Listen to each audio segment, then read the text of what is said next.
let me introduce myself. So I'm a social worker. I've been in the field for 10 years and I work at Prisma Health, and I work with the Department of Developmental Pediatrics here in the Midlands in Columbia, South Carolina. And when I'm not working, I have two little boys, a 2-year-old and a 5-year-old. So I like spending time with them, and then I also like reading and traveling.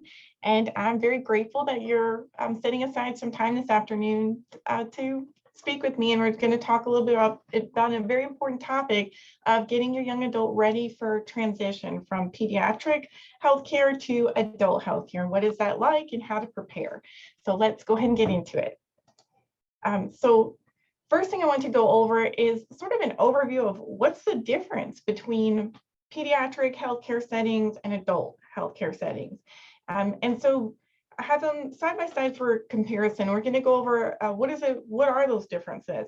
So first thing, if we're looking at pediatric medical practices, it's very much focused on the parent, right? The parent is the one that's speaking to the doctor, the nurses, the therapists, the treatment team. On the adult side, it's very different. Everything is directed towards that adult who's identified as the patient. And oftentimes other people are not even allowed in the room with that adult patient unless they give specific permission for someone else to be there while the doctor or the other staff are speaking with them.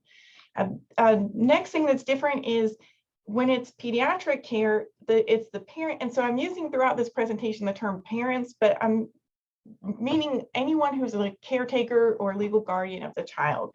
So the guardian or parent of the child is the one that's giving permission, signing off on everything, making those treatment decisions.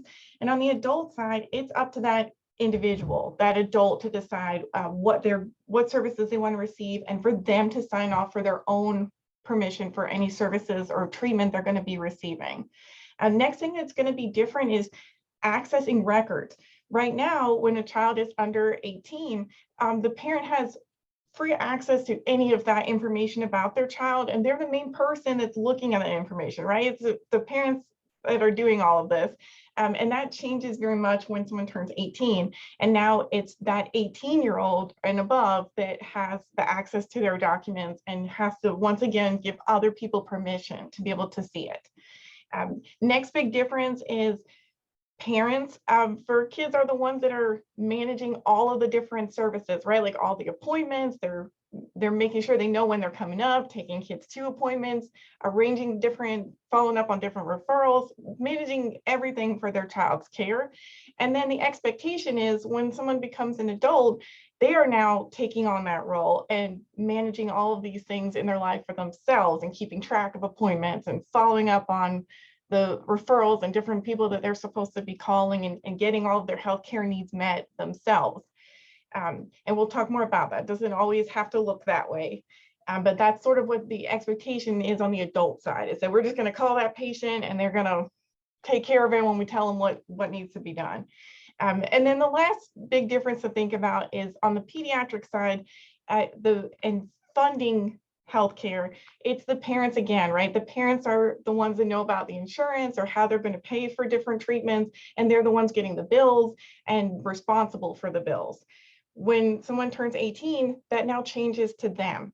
So them as the adult, as the identified patient, is the one that's now responsible to know their insurance information, to provide it, and the bills are going to come to them from now on for any of the care they're getting.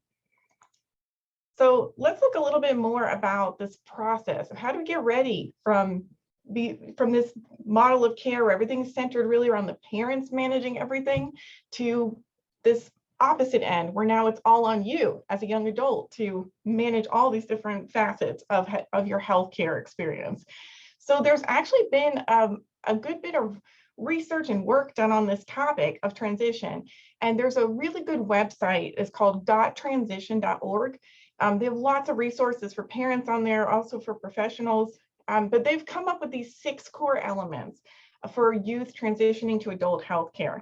And so you can see this first part, they're starting pretty young. When I was surprised when I was researching for this presentation that they have 12 as the initial age to start talking about what is your transition policy at the different medical practices or therapy offices that you're going to. But you're going to see the real work is happening in that 14 to 18 year range, right? So that's when you're going to start off with the tracking progress. So starting to monitor when is this transition going to happen? What is it going to look like? And starting to find out, how is your young adult ready for some of these changes to happen? And how do we start putting these steps in place? So it's not all of a sudden thrown on them like, okay, you're 18, good luck, go ahead, go to your appointment now and take care of everything from here on out. That's a lot to take on. So starting in those teenage years, how can we do it step by step and get ready so that your young adult feels pretty confident and prepared to be taking on this role in their life. And then once someone becomes an adult, so that now they're 18, and so the eyes of healthcare system and the law, they're now an adult. Now we've got that step 5 where it's actually happening. Now they've transitioned from pediatric care to adult care. What is it actually looking like? And that very last step is sort of checking in. How's it going? Did the connection happen? Are they connected where they need to with all services on the adult side? And how's it going? So now let's look a little bit more about what are some of the specific things that are going to happen, right? So this is sort of like the timeline. What does it look like? But what is each step a little bit more? So the main 3 areas I want to focus on for the rest of our discussion today are what changes are going to happen with paying for healthcare, self-care for young adults, and what steps they can start working on getting ready. And then the last thing is changes that are going to happen with privacy, from going from a pediatric patient to an adult. All right, so let's look at the first thing, paying for healthcare, right? Healthcare is always a big cost concern for adults. It's very expensive in our country, and it's one of the largest causes of debt for adults. So it's really important to know about what is the plan for your young adult as they move from pediatric and being part of the family insurance to now becoming an adult on their own. What is the plan? What's it going to look like for how they're going to cover costs for their different healthcare needs? So one of the first steps of getting your young adult ready for this is understanding, first of all, what is health insurance even? Because right, as we're talking about pediatric care, everything's managed by us as parents. So we don't often fill our child in on, this is our health insurance and this is what it covers and this is what it doesn't. So teenage years is perfect time to start talking about that. And one of the ways you can do that is get out your insurance card. And if you have multiple copies that get mailed to you, if there's a family plan, or if your child has their own insurance, it's great for them to start carrying that in their wallet as a teenager and letting them know this is just as important to have with you as your cell phone and your ID, your driver's license. Your insurance card is a really important thing to keep track of and to have. And what does it actually mean? So this is from University of Utah Health. It's a little sample card. Every insurance card designs it a little bit differently, but you're going to have the same basic information on all the cards. It's just sometimes you have to flip to the back to find some of these things. But the main thing is going to be the most important pieces for your young adult to know on their insurance card is what type of insurance do they have, right? What is it? What's the name of it? And then what you see in the red here on the right side, coverage type. So it's important to know too, if there are little letters there, that's something they're going to need to know to tell their doctor's office, especially in South Carolina for commercial insurance. Their Blue Cross Blue Shield is a pretty popular company, and they have like 20 plans, and there's all different little company names for each plan. Plus there's these little coverage types. Is it a PPO, EPO, HMO? Those little letters are important to the healthcare folks who are providing the care to know which plan you have, to make sure they're sending the information to the right place so you don't get a giant bill in the mail because they didn't file it the right way.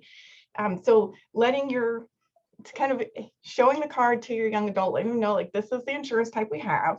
And then also the next biggest piece to know is what is the member, they call it either member ID number, subscriber number. Sometimes it's also just only a group number.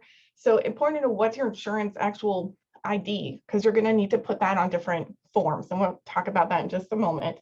And then the last thing you're going to see on there that's helpful is a lot of insurance cards like this one in the sample are going to give you some little clues of what is the cost that you're going to need to pay when you go to your appointment. Insurance plans are all different on how much they're going to charge as a copay. So copay is that amount you got to pay right then when you go to that therapist appointment or doctor's appointment. That's the part your insurance is not going to cover, and you're expected to pay that the moment you come in and sign in. So it's great when they put it on the card like this, because you can let your young adult know, or if they forget, they can just look at the card and see, oh, okay, when I go for my endocrinology appointment next week, and I drive myself there, it's going to be, I got to make sure I've got my $15 ready, or figure out how I'm going to pay that copay when I go up to the check-in desk. If your card does not give you that information, it's okay. Not all of them do. Luckily, they all have a member services number either on the front or the back of the card, and you can always call them and they'll really quickly run down the plan for you and tell you, this is what your copay will be for physical therapy, or this is what your deductible is, and you'll need to pay out of pocket until you've reached this amount. So they're always very helpful if you're not sure of what to expect when you go to an appointment. So one other note too about terms, there's lots of new terms, vocabulary that come with insurance. There's a term called guarantor that you'll see a lot on the pediatric side of things. So for pediatric patients, remember we were saying everything is focused around the parent. So the parent is financially responsible for their child's care that they receive in a healthcare setting. And so that's where that guarantor term comes in. So if you remember filling out forms at doctor's offices, they'll always ask for the parent's information, like where do you work, what's your work phone number, right? So they can track you down if there's some bills that are still floating out there. So once you become an adult, though, this is all on you. So now adult patients are their own guarantor. They're now the ones responsible for paying anything left over that their health insurance is not covering. So, and next thing it's important to think about and to be able to make sure your young adult knows this is health insurance usually does not cover dental or vision. So if you have insurance coverage for either of these, you're probably going to have a different card, or if there's no card that got mailed to you, you have a phone number that you call for accessing those services. So it's important that your teenager knows about that too, so they know where they can go, what the right information is when they need to go to the dentist, or when they need to get their eyes checked or get a new pair of contacts or glasses. And then the last note on here is changes in how your young adults' health is going to be paid for. One of the big things to know about is that through Medicaid, so Medicaid is a federal insurance program through the government. Medicaid coverage generally ends on a young adult's 19th birthday. So if you have Medicaid, keep that in mind that when you turn 19, South Carolina is one of the states that did not expand Medicaid coverage. So young adults who are 19 or older cannot get Medicaid, except if they have a disability and have Social Security, so SSI, Supplemental Security Income. If they receive that entitlement program, then they're able to keep Medicaid. Otherwise, they will lose that coverage when they turn 19. So keep that in mind, because at that point in time, you're going to need to look into some other options, like healthcare.gov is a really good website to see what other affordable plans are out there for health insurance coverage. Another thing for everyone to be on the lookout for is if your young adult has Medicaid coverage right now, April is when they're going to be doing the recertification for everyone.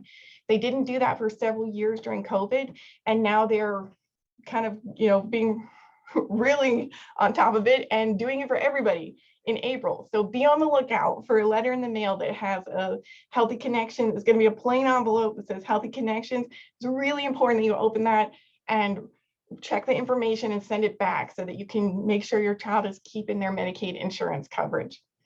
If your child has sometimes called commercial insurance or private insurance, so pretty much any insurance besides Medicaid, there's going to be an age cutoff as well of when your young adult has to come off of your plan if they're under a family plan. And most of the time that's going to be 26 years old. So by their 26th birthday, they can no longer be on your family plan if that's the way they're getting health coverage right now. And also definitely feel free if questions come up along the way, you can definitely unmute and ask or share anything as we're talking about these. All right. So next one is what to be prepared for when you go into an office. So as a young adult, and getting ready to take on all of this on your own, there's going to be paperwork. Candace, I think we may have a question. Yes, please go ahead. Yeah, I did have a question about what you just mentioned. When they come off of the private insurance, off of your parents' insurance, is there something different for kids who are in college or who plan to attend college, or is the age the same across the board no matter what they're doing? Yes, that's a great question. So as far as I know, with Medicaid, it's still the same cutoff if they're in college. With commercial insurance, private insurance, it's still 26 as well. But I'm glad you mentioned college, because they're pretty much every college will have their own insurance plan option too for students. So that's always good to look into, because oftentimes the plans through the universities are very affordable. So if kids do need to get onto their own plan and they're college students, that's usually a really good option. All right. So looking at, I put on here just a sample demographic form to know. So when you're young adult, so I would say as early as they're able to. So even, 12, 13, when you go to your next doctor's appointment and you get those forms that you're always going to get to fill out, give it to the young adult to start filling out, and then have them, sit right with them so they can ask questions as it comes up to start understanding, what do these things mean and where do I find this information? Do we have another question?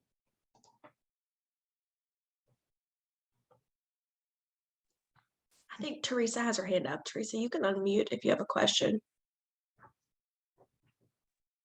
Yes. So currently my son, he's only 12, but his disability is associated with autism. And what if the child is not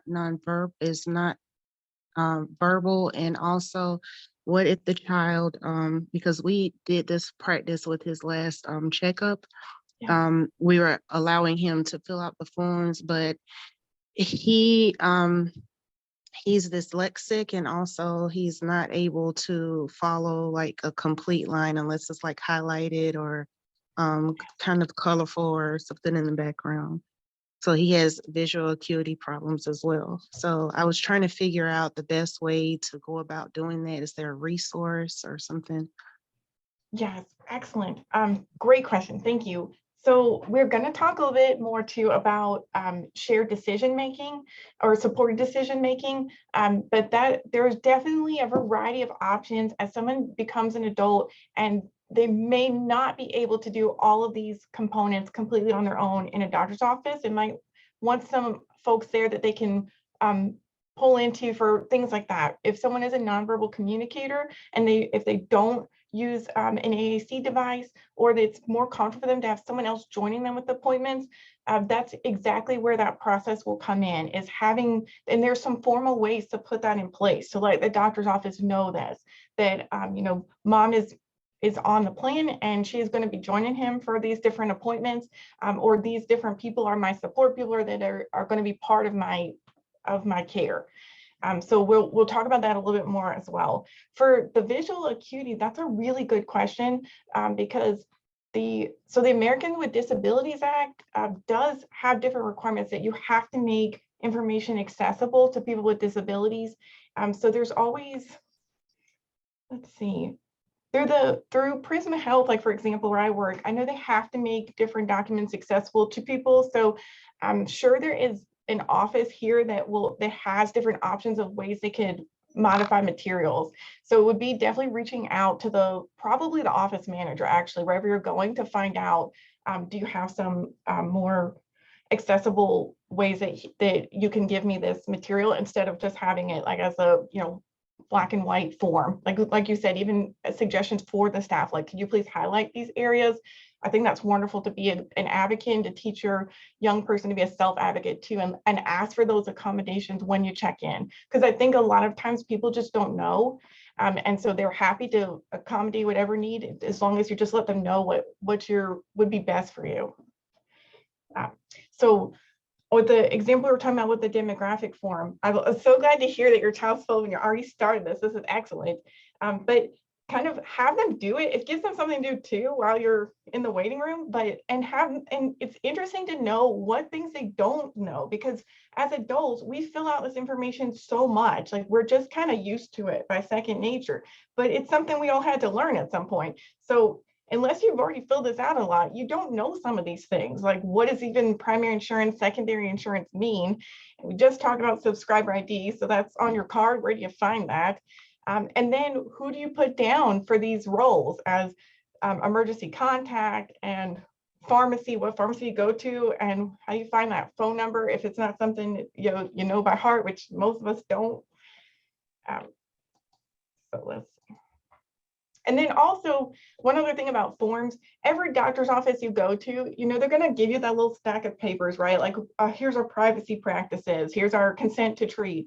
There's a lot of information on those forms. And most of the time, I would guess most of us don't really read them. So it's good though to take that as a moment to explain to your young adult, like, this is what this stuff is that we're signing off on too. And then answering questions they have about what does this stuff mean. You'll also see in those forms, there's usually going to be a form that says like a consent to release information, or it'll have something similar to that, where you have lines to add people that you are giving permission to be a part of your care. And that's going to be a really important form when someone turns 18, if they still want their parents to come with them to appointments or be able to call on their behalf. They're going to have to list the parent on that as, yes, it's okay for mom to be to get calls, talk about my treatment, speak with my doctors. They're going to have to fill that out on the form for you to be able to do that once they turn 18. Well, I'll remind you of that a little bit later too, when we talk about privacy. So next piece of it is connecting with adult providers. So how do we do that? Like, what does the process actually look like? Because a lot of times, so for pediatricians, for example, sometimes we've gone to our pediatrician since our child's been born. So we've had that relationship with them, for 14 plus years. And now all of a sudden we're going to have to meet with someone else and switch to a whole different practice. And I've only ever talked to my pediatrician, so I don't even know where do I go for adult care.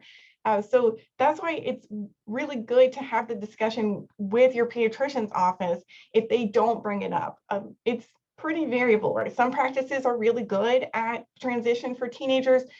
Some are not as good. So if they don't bring it up, it's nice, once again, right? Be an advocate for your child and encourage them to be an advocate too, and say, where am I going to go? Like, what happens? Like, how do I switch over to adult services, especially if your child is taking medication regularly that is being provided by your pediatrician, like for ADHD, for example, or anxiety. They're going to want to continue taking a medication that they've been taking for quite a while. And so how are we going to do that? Like, what's transition look like? And what age do I have to switch? Because it's not across the board. Some pediatricians will say once you turn 18, it's time to transfer over to an adult primary care doctor. Some will keep kids if they're in college until they're maybe 21, or if some students will stay in high school until they're 21. So sometimes the practice will go by that. How long are you in school? Once you finish school, then we'll switch you over. So you don't really know until you ask what your particular doctor's office does. The other thing that's important to know as you're thinking about switching care, are you going to need a referral from your current doctor to go to the adult side? Because practices are very different. Pretty much every specialty has pediatric specialists. They're in their own office, their own team. And then the adult specialists are very different. They don't work together. They're different entities. So oftentimes you might need a referral to go from like a pediatric endocrinologist, for example, to now go over to adult endocrinology. So asking that, do we need a referral? Like how's that going to be placed? Are you all going to make that appointment for me, or what's the process look like? And then the next thing on there is keeping track of your records. So your evaluation, especially for things like autism, like one of our parents mentioned earlier, your autism evaluation, where it shows you had the formal medical diagnosis, is an important document that a lot of places are going to want. So having those things already ready in a place, like through Family Connection, they have the journey book that you can access through their website. You can get the PDF, or they can mail it to you for free. And it mentions in there, right, like keeping track, where does your child go, when did they get evaluated, and when were these tests, and then keeping the actual copies in there, so you've got it ready. So if your doctor's office does not help you through the referral process and you're making the appointment and need to bring that documentation with you, you already know where all this is. And going along with that, everyone now, because of changes in healthcare laws, have electronic health records.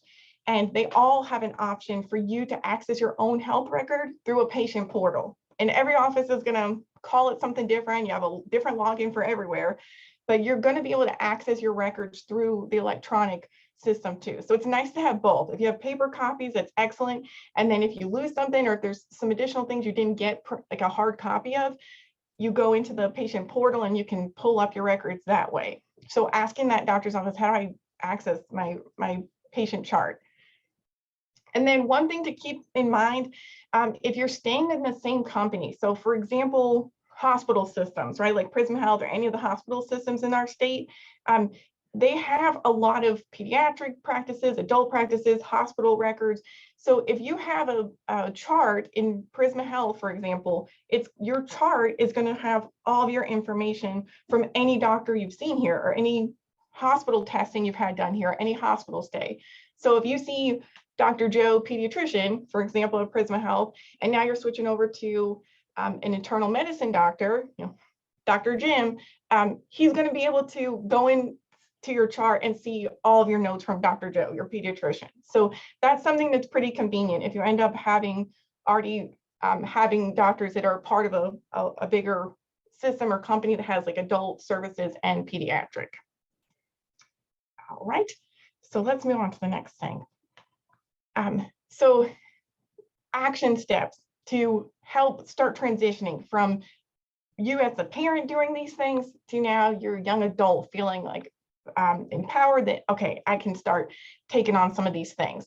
So if you remember, I'm sorry, I have a typo in there. Last month, it was actually last week, Sarah, one of my colleagues, did a presentation about like self-advocacy for medical self-advocacy. So remember, we were talking about that and taking charge of some of those different aspects of your healthcare needs as a young adult. You can do that in the office setting too. And some of these steps can start as small as you're able to. And so I usually think of it as a ladder, right? So in anxiety treatment, we often have like a ladder that we have patients, right? Like what is the least anxiety provoking thing and what's the most anxiety provoking thing? And so you can do that with also like comfort level of taking on some of these tasks of managing your own healthcare. So sometimes the easiest things to start with might be calling in your refill for your ADHD medicine at the pharmacy. And so a lot of times, right, it's an automated system. So that's pretty easy. If you got the bottle, you find out where the number is and you type it in and it tells you when your prescription's ready. And first step could also be if you already get medicine every month and you're pretty used to what that's like, you being the one to actually go to the window and pick it up for your next appointment. And then if you have any questions, asking the pharmacist those questions. And then also scheduling your appointment to see your doctor, being the one to call it and make that are really good first steps. We already mentioned filling out your own paperwork when you go to the appointment and having your guardian or parent there with you. So if you get stuck, you've got someone right there to help you through it. And then next one is really important, especially in a primary care doctor's appointment, is allowing teenagers to have their own time alone in their visit with their doctor. Especially I say primary care in particular because at teenager well visits, as anyone with a teenager has experience, they are long visits. They're covering a lot of information with teens. And a lot of that is screenings, like starting to ask about health and safety questions as people are moving towards becoming an adult. And a lot of those conversations young adults may want to have privately with their doctor or their nurse. And so it's nice to give them that time and privacy to be able to talk with their doctor about concerns that they have about their own health and their own growth and development. And then you don't have to just do this with primary care. You can do it with any of your doctor's providers and say, okay, well, I'm gonna, go ahead and step out if that's okay when as he's talking to the doctor, so he can have that privacy today during his exam or she. And then next thing on there is making sure, especially if your child has a health condition, that, like, for example, diabetes or anything where there may be a medical crisis at some point. As part of that plan, and this is also in the journey book, of knowing what do I do and when, right? Especially if we're talking about starting to move off into college, move away from home. What are the things I need to be on the lookout for, and who do I call? And starting to know the difference between when you go to urgent care and when you go to the emergency room. So if you all could put in the chat or unmute, what do you use as a guide, or what would you tell your child of when should you go to, like, the urgent care minute clinic, and when should you go to the emergency department? Anyone have ideas?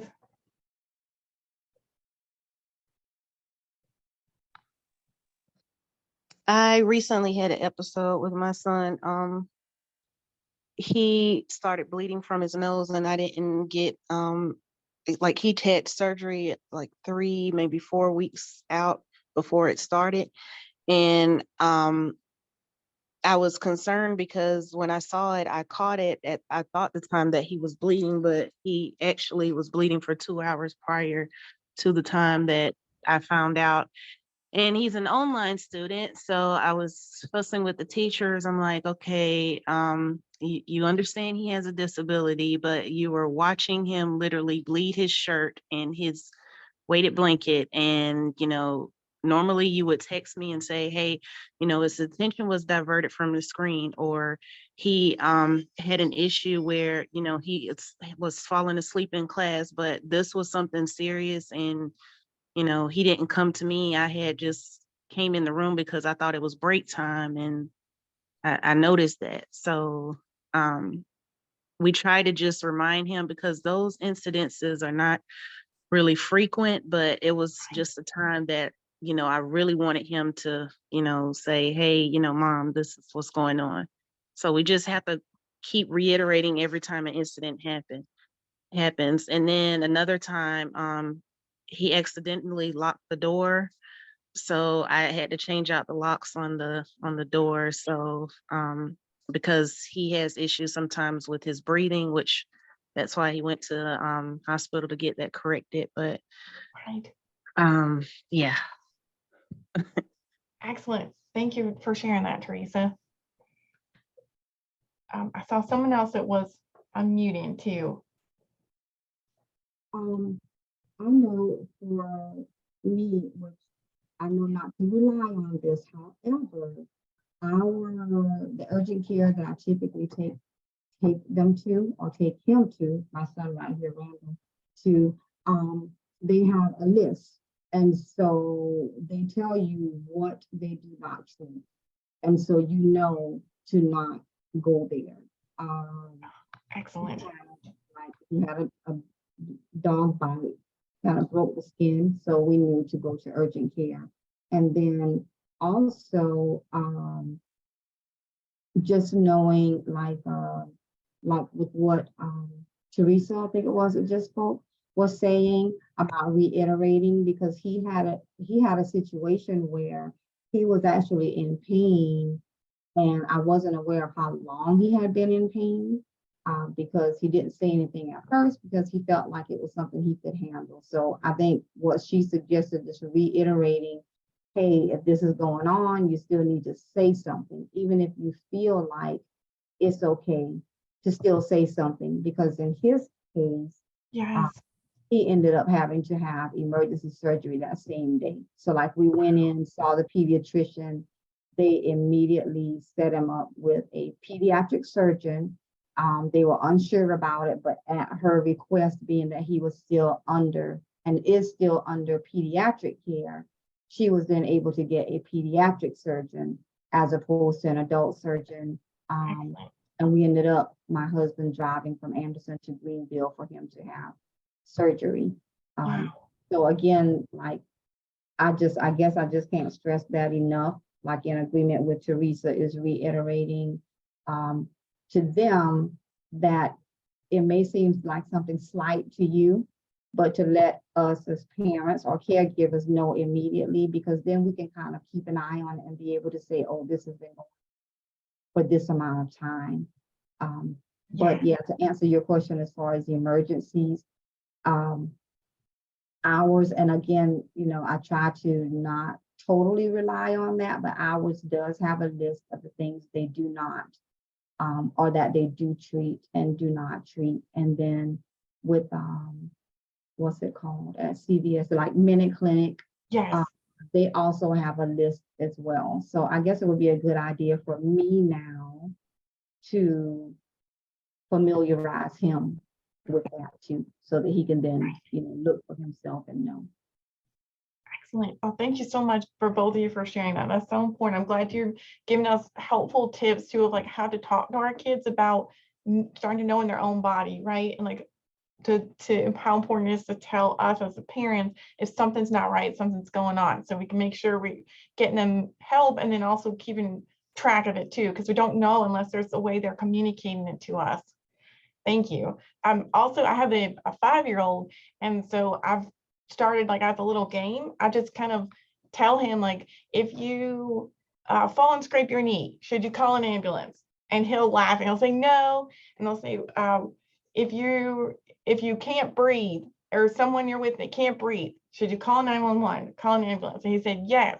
And so that way we try and make it not scary to, you know, talk about some things that can be frightening, but just so. And if I have a moment in the car, I just kind of practice with them. When do we call 911 for, like, when do we call the police? When do we call an ambulance? When do we call the fire truck?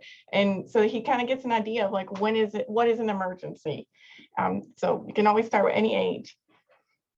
So one other thing on here is the last point on there is making sure that your teenager has the time to ask questions themselves in their appointment that they have, and also answer questions that are being asked to them by the nurse, by the doctor.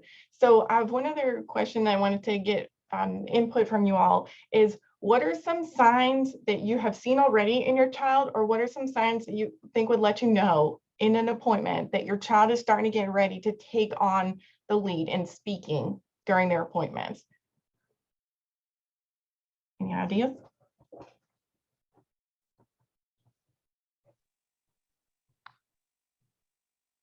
Well, my son, he'll just automatically cut people off. Like he doesn't do it intentionally, but it's just his habit of just speaking out. Like some people aren't used to that. But a lot of his caregivers, they know that typically his mood is like kind of flat or kind of it may seem disruptive, but that's just how he communicates. Or either he'll say, you know, request to speak or something, you know, something along those lines. Perfect. Yes, that's exactly what I was looking for, is your young adult is going to start letting you know that they are ready to talk in their appointment, right? And especially with teenagers, and they're starting to feel more of that independence, that you're going to start hearing like the sigh, right?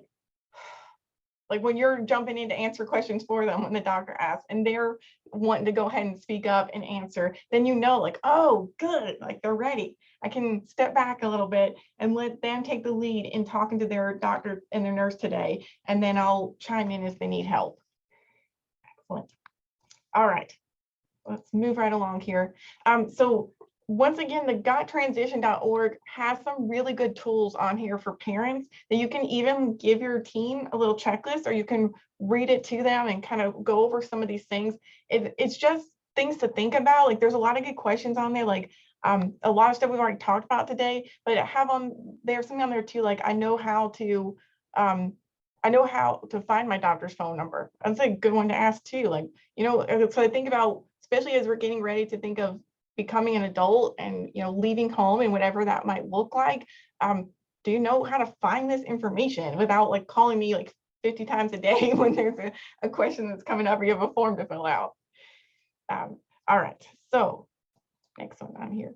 Oh, one other thing I want to note too about your young adults speaking up in their visits is that there's actually evidence to show that when teenagers are involved in their own care and they're answering questions and they're participating, they are more likely to follow their treatment plan, to have less difficulties with like missing appointments because they're bought into it, right? Like they are part of that decision and they're part of the discussion. And so it makes sense that you're more apt to follow it if you were part of the decision. So privacy, this is the last topic we're going to cover today. So young adults have full privacy rights in healthcare when they turn 18. And so that means those changes we were talking about in that chart at the beginning. So once a child turns 18, it's now changed. Now, when they go to the doctor's appointment, your parent cannot be speaking for them at the appointment. They're going to need to give their parent permission to participate in their care. And a lot of times, like one of our parents was talking earlier, if our child has a health condition where they might still want some support or need some support at different parts of these healthcare steps, right? Like check-in process or talking to different staff, understanding what different forms mean. There are some helpful tools in place. So supported decision-making is that process of having, deciding a plan of what that's going to look like who does that young person want there, like at the table with them to kind of help them make some of these decisions or talk through some things in a medical setting. And Able South Carolina is amazing organization that's everything they do is free too, like Family Connection, and Family Connection also will help you through that process. So you call either of them and they will talk with you and help you like, how do we put this plan into place? And what does that look like? And then there's also some additional formal pieces that can come along with that. So there's healthcare power of attorney that sometimes is a good option, that you kind of have this formal paper signed off on saying, I can bring this to any hospital, any doctor's office and say, I'm able to make these decisions for my child if they're not able to, or if they're not able to communicate that in this particular setting, I'm able to go ahead and have that form that very quickly lets you know, yes, it's okay. You can talk to me and I can help make a decision here. And then there's something kind of at the most restrictive end of it is guardianship. And so that's for some adults who have a healthcare condition where they're not able to make these decisions and they really are going to need lots of support in any of these settings. That's where guardianship can come in, right? Having an appointed guardian that's going to be able to get the phone call, make all the appointments, be there with them, helping make these decisions when they're not able to understand some of these pieces. Once again, Family Connection, Able South Carolina, they can help talk you through all of these. What's the difference between them? What's the best fit that your young adult would like to do? Okay, another thing to keep in mind is we're talking about every healthcare place now has MyChart, or Prisma Health calls it MyChart, but everyone calls it's a patient portal. There's all different names. But teenagers have access to their own chart. So Prisma Health, for example, it starts at age 12 that pediatric patients can access their own information. And then parents have access to it as well until that person turns 18. Then you have to give them permission to access information. And then also for the next point is for teenagers specifically. Ask your doctor, ask your nurse, ask your therapist, your counselor, what information that we talk about is going to stay confidential between you and I, and what is going to be shared with my parent, right? Like what's going to be in my note for the MyChart that my mom sees. Because if there are some discussions that you do want to be private, it's good to know what is the rule of that practice, of that office, because teenagers generally are provided privacy about their, especially with counselors and therapists, but that's not always the way it's set up in the offices, especially when there's like an electronic chart system like that where parents can just pull up any notes. So it's good for teenagers to know to ask that about what their privacy rights are in each of these different practices. The next thing too is for knowing the young adults are going to determine once they turn 18 who is going to come into the room with them in the hospital for different therapies, treatments, and different doctor's appointments. And once again, it's not a given anymore that your parent's going to go back with you. You're now an adult and you have to give specific permission for them to come in to the room for these things. And then the privacy as well is it's now in the hands of the adult patient, the 18-year-old, what they want to do and what they're going to agree to. So once again, self-advocacy, right? Asking questions. If you don't understand, that's totally fine. Like most of us are not, I'm a social worker, I'm not in the medical profession. So there are some things sometimes that my doctor says, or I don't quite understand what they mean by this. So it's so important, like ask questions, because otherwise your medical team just thinks you're following along with them and everyone's in agreement. So if you don't ask, they don't know that they need to explain what this acronym means. Like what's the CAT scan versus the MRI? I don't know. Can you please tell me what that is? Why am I going for this? Those are really valid questions. So know to ask questions when you don't know. And then one other note about living in South Carolina. So kids in South Carolina who are 16 or older are allowed at that point to consent themselves for health services. So for different treatment, for seeing their doctor by themselves. The only time they still need to have their parents' permission is if they're going to have an operation, and they do need parent consent still for that. Also, though, keep in mind, every doctor's office is not 100% informed all the time of that law. So still important for teenagers to ask for their own knowledge, like what is shared, what is not. All right. So let's summarize. Why is all this important to prepare for this transition to the world of adult healthcare? Because it does actually make a big difference. So we know that from research that when young adults are not prepared for healthcare transition, they have a harder time staying on medications, they use the emergency room more, and they have problems getting treatments that they need, which makes sense from all this we're talking about today, right? Like there's a lot of pieces that you need to know how to do and start practicing to be ready and feel confident that you can do this and you can find services and care when you need it. And so my information is on here. You can always reach out to me directly if you have any questions. You can email me. And then the only thing too is I do ask, because I work at Prisma Health, it's a hospital system, we don't usually want personal health information sent by email. So definitely if you have any general questions, email them. If not, call me. And then Family Connection, of course, is always a helpful resource. And I have a couple of resources that I've used today. And then here's information for Family Connection. So does anyone have any questions or comments before we end today? With the upcoming changes to like Medicaid and Medicare, how do we introduce our young adult child or adult child to keep up with these changes? Because one thing that really has my child in a frenzy every time something changes.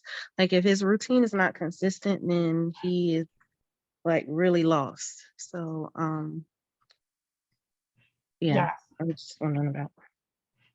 Yes, good question, good point too. I think it's helpful to stay on top of the different mailings and the different posts you see coming out. And some Medicaid themselves, I don't know, has a mailing list, but a lot of if you're under any of the managed care plans through Medicaid, a lot of times there's different newsletters, like, marketing information too, that they'll send out, or they'll kind of let you know early on what changes are coming in, like, so you can start preparing early on. So I think that tends to be the best route, is just as soon as you can let someone who does not really like change know that a change is happening, so they can prepare. So when it finally gets here, like, okay, we've talked about it a few times over the past few months, and so now this is now it's ready to change. But still, it's never ideal, but at least it can prep them a little bit.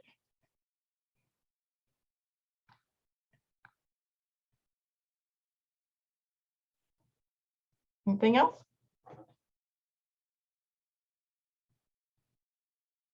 Well, if there's no other questions, thank you so much, Candace, for your time, and for everyone staying on and being engaging. We really appreciate it.